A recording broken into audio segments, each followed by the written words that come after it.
Roguelikes are taking over gaming right now, and there's a good reason. Roguelikes can be punishing, but they can also make you feel more powerful than any other game. They take skill and grit, but the addicting part is the luck. Let's dive into 10 roguelikes you need to play. Starting with MegaBonk. MegaBonk is a horde survival roguelike. You can pick from 20 characters, and when you spawn in, the race is on. You have to get strong, fast. You get power from shrines and leveling up, able to select 4 different weapons and 4 different items to give yourself a custom build just for you. You start squishy and can turn into a god. This game is made by a solo developer, so mad respect to him. This game is rivaling AAA games and beating Borderlands 4. Let's look at why MegaBonk is blowing up. They left weird bugs, goofy mechanics, and kept the game fun. A good run makes you feel like a god. Look at that big bonk damage. And the leaderboards, I think this is the most important part. You get to compete with the world or your friends list and show off. Look at Shroud has been addicted to this game because of it. Bro, I'm still at the bottom of all my friends. Dude, what? Balatro. This poker roguelike is probably my most played. You start with a standard deck, and as you progress, things change. The Joker cards you see at the top of the screen change your run entirely. They have various multipliers and economic benefits. Balatro has the most build flexibility of any game on this list. From Royal Flush to King High, you can make it work, depending on your setup. This game has no timer, so you can take your time, chill out. It's also on mobile, which is awesome. This game will keep you entertained with a plethora of challenges or endless mode. Just check out the game in the top right. Endless is crazy. If you want to unlock all decks without working on the achievements, they let you. It just turns achievements off. If you have a run that you love and you want to play it again, you can. They have seeded runs in this game, which means you can take that exact run and play it again, or share it with your friends and compete against them. Make sure to check out Balatro, even if you only play it on the toilet. Risk of Rain 2. One of the games that inspired MegaBonk, we have another roguelike survival game. I feel this game has more polish, not only aesthetically, but also gameplay-wise and mechanics. There's a lot going on behind the scenes. Currently, you can choose between 17 characters, but a few do require DLC. Before you start a run, you get to pick your character, loadout, difficulty, expansions, and artifacts. Artifacts are like skulls from Halo. Can really change the game.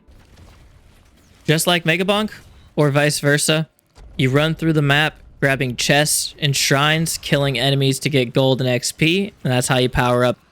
I love the variety of this game. You can play solo, you can play with your friends, play with artifacts, play with mods. Artifacts can change things like being able to pick the item that you get, so you get a god run every run, and the modded community is huge in this game. Here's a clip from Astroman showing you how strong you can get in Risk of Rain 2. If you like this kind of content, go check them out. Haste. I picked this game up recently, and I have to say, I'm in love with it. I used to surf a lot in CSGO, and this is filling that void for me. The objective is to get through the map as quickly as possible while landing smoothly. There is a void chasing you, and you want to pick up the coins because in between levels, you can run into a shop where you buy power-ups.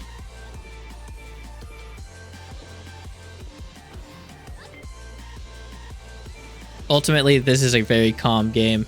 The soundtrack's awesome, the art style is awesome, and you can sit there and chill for hours without realizing it. The runs get progressively more difficult. As you can see, it's shooting fireballs at me and they grow. There's a wave of lava and you have to attack a boss. Let me show you a really good run. As you can see by the items at the bottom of the screen, this is a very deep run. And it gets insane. Look at this. Dead Cells. Dead Cells is a 2D platformer roguelite. It's a little bit more on the story side than the endless type games that we've been showing, but it's loved.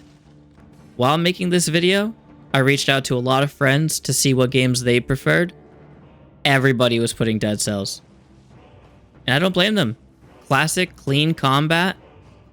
Platformers are always fun. And is beautiful. This is a game I'm going to be trying out in the next few weeks. PokeRogue. This game broke the internet last year. Everyone was playing it, including myself. Before each run, you get to pick your starters. You can unlock more starters by catching them during your run. In between stages, you can heal, revive, etc. your Pokemon, as well as one free upgrade. These upgrades can get insane. Every 10 levels, there will be a boss, and after that round, your Pokemon will get revived and healed. There are two main modes, Classic, which goes to 200, and Endless, which goes forever. Here's Ludwig beating Classic. And Point Crow deep into an endless run.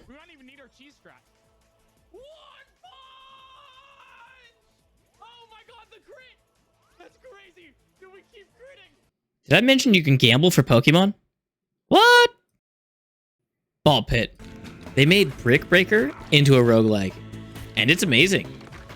It starts out pretty simple, not too many projectiles, you start with one ball, but as you level up, the horde gets crazier. You unlock up to 4 balls and 4 items, but there's a catch. When you level up, you also have a potential to get a fusion where you can turn 2 balls into 1, which will open up another slot on your ball rack. There's up to 60 different ball variations, by the way, in this game. It's insane. There's a great variance in balls. There's a ghost ball that'll go through all enemies, lightning ball, which is AoE, laser ball, which is AoE, poison, you name it.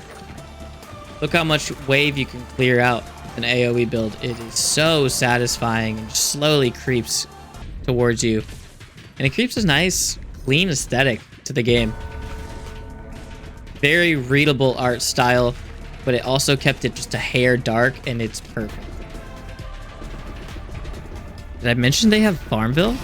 Wait, really?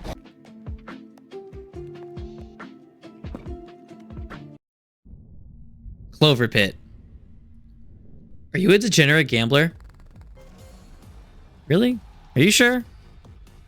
Yeah, you are. Alright, let's go gambling in the gambling roguelike. You spawn into a prison where you have to gamble and you have to hit your deposit. If not, the floor below you opens up. Between each stage, you get an opportunity to buy charms, which will affect your odds, your luck, all that kind of stuff. From the same creators of Ball Pit, this has a lot darker of a twist than Ball Pit did. But gambling's addicting. What can I say? Sitting at the slot machine and watching jackpots go off is a dopamine rush. After each successful deposit, you get a call from basically like the banker in Deal or No Deal. It'll offer you 1 extra boost as well. Considering the changes they just made to Counter-Strike this week, playing a game's a lot safer. Be responsible, don't gamble in real life. Gamble in a game where the floor can fall below you. Clover Pit. Hades 2. This series has quickly become a fan favorite roguelite. Hack and slash your way through this game just like Hades 1. Beautiful art style, clean combat, fast movement. What's there not to like? This is a great game for like a Steam Deck or a Switch, and it's on my list. I've played the first one, haven't played second yet, but all my friends that have it love it.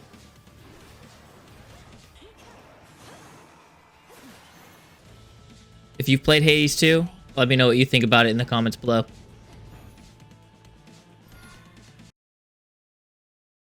Lost in Random, The Eternal Die.